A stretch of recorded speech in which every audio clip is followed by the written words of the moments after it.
Hi, everybody. Razormouth here for Trump the Media. I just wanted to highlight something that happened over the weekend. Some of you may have already heard about it, and of course, like me, you're not surprised at the turncoats in the Republican establishment. But if you don't already know, three major Republican figures have come forward and are encouraging President Donald J. Trump to concede. Those being Jeb Bush, and then George Bush, President George Bush, and of course, the Senator of Utah, the infamous Mitt Romney. And all three gentlemen, of course, are lackeys, willing lackeys of the establishment mainstream media. There was an interview that was conducted on Sunday morning shows, and I just want to highlight it. Once again, we have the nefarious gentleman by the name of Chris Wallace interviewing Senator Mitt Romney on the issue of President Trump contesting the election and that he should encourage to step down. So let's just take a look at this interview quickly. President Trump is not only refusing to concede to Joe Biden, he says he will send lawyers to courts across the nation tomorrow, which is his right, claiming Democrats are trying to steal this election with widespread fraud. We're joined now by Republican Senator Mitt Romney of Utah, who says the president's rhetoric is dangerous. Senator, welcome back to Fox News Sunday. Thanks, Chris. Good to be with you. I want to start with the president's comments about the election on Thursday night. Here he is. Okay, before we go to the president's comments that Chris is, cut and paste for his show here, I want you to understand something. Let's take a look at this from the vantage point of President Trump being a victim of, let's say, rape, right? I mean, obviously he's not, but let's make the argument that President Trump, a victim, is now going to come forward to the world and explain that he's been victimized by and a very serious crime has been perpetrated against him. We all know how the media would treat a rape victim and the allegations that a rape victim would bring forward. So let's view President Trump in that kind of concert, in that light, as a victim coming forward and telling people something serious has happened to him. We will not allow the corruption to steal such an important election, or any election for that matter. And we can't allow anybody to silence our voters and manufacture results. Okay, so there, President Trump, you probably saw that press conference on the weekend, came forward and said, look, I'm a victim. And not only am I a victim, but the people of America are a victim because there's been a perpetration of a serious crime committed against me and against American citizens who have duly voted and voted legally. So he brings forward the allegation. Notice how these clowns, these two buffoons, deal with this issue. You say the president has every right to pursue his legal remedies, which of course he does, but that his rhetoric there and in a number of tweets has gone far over the line. Imagine saying that to a rape victim. Well, you're allowed to bring forward your allegation, but it's really dangerous, to talk like that because it's going to paint all men with the same broad brush. Imagine anybody in the media saying that.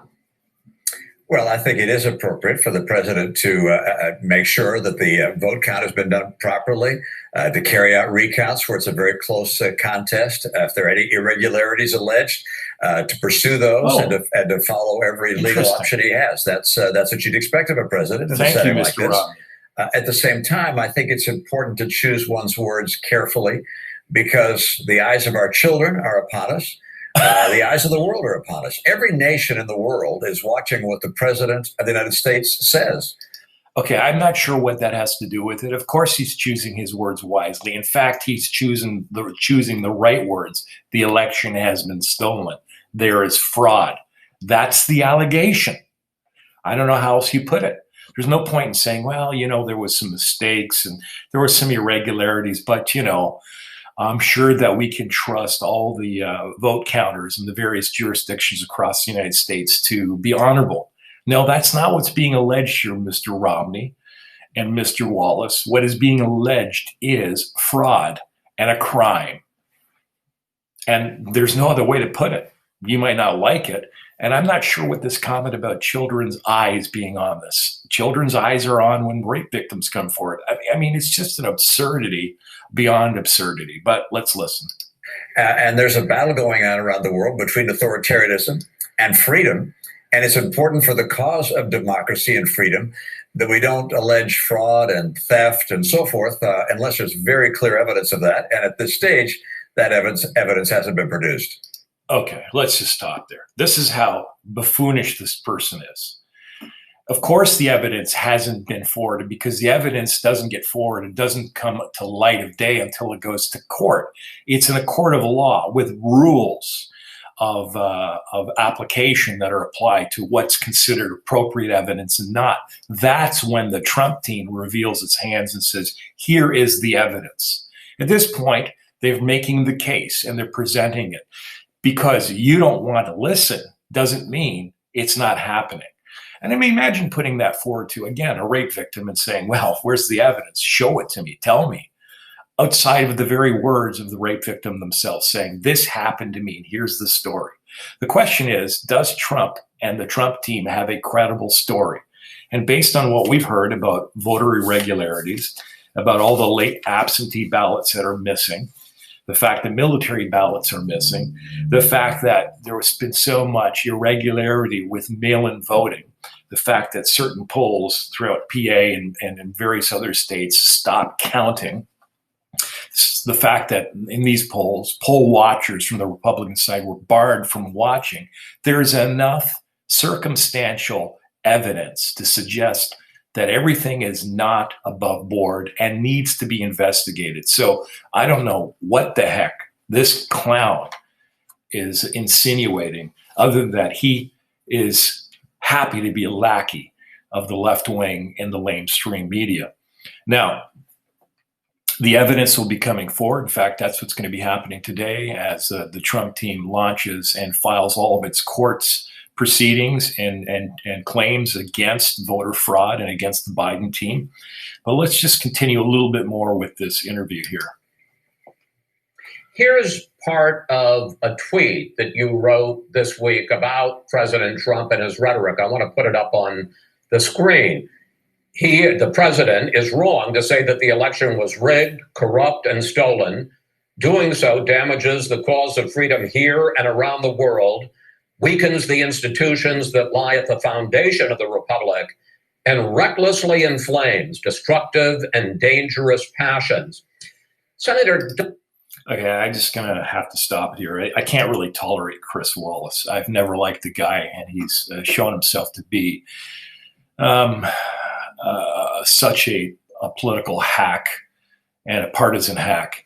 But I think what's really important, and I think the most important point I want to make in today's presentation is, folks, it's the seriousness of the allegation that merits a full investigation, is it not?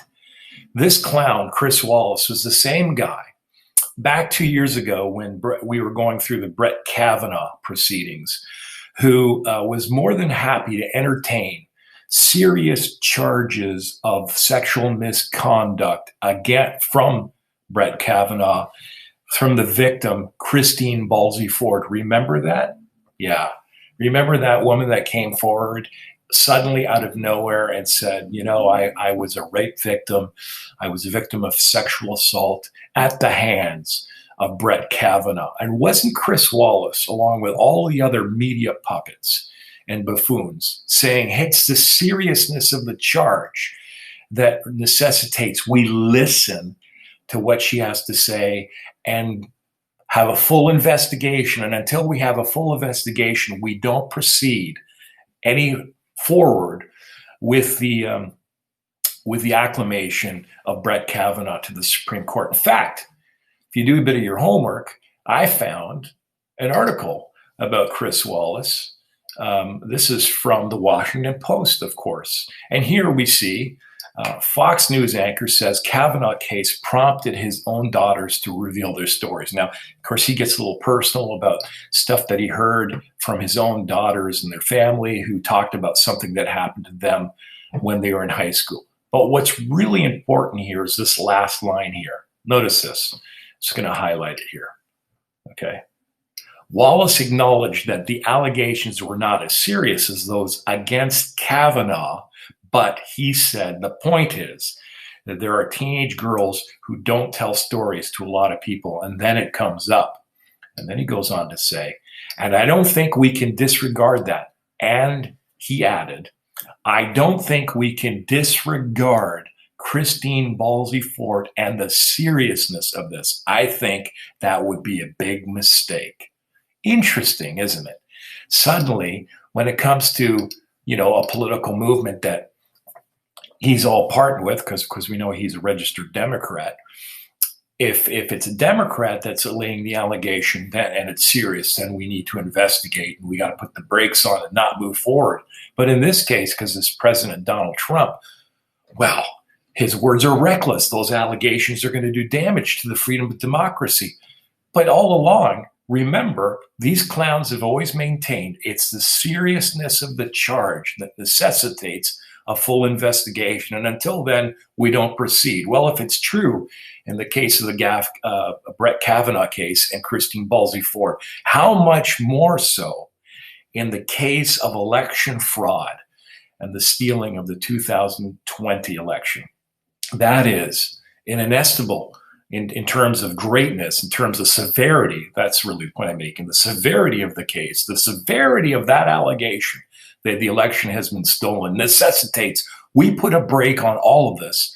We don't christen Biden and Harris as president-elect and vice president-elect Harris and Biden, but we put the brakes on and we fully investigate and allow the Trump team to marshal forward all their evidence in a court of law that can determine the outcome of this election.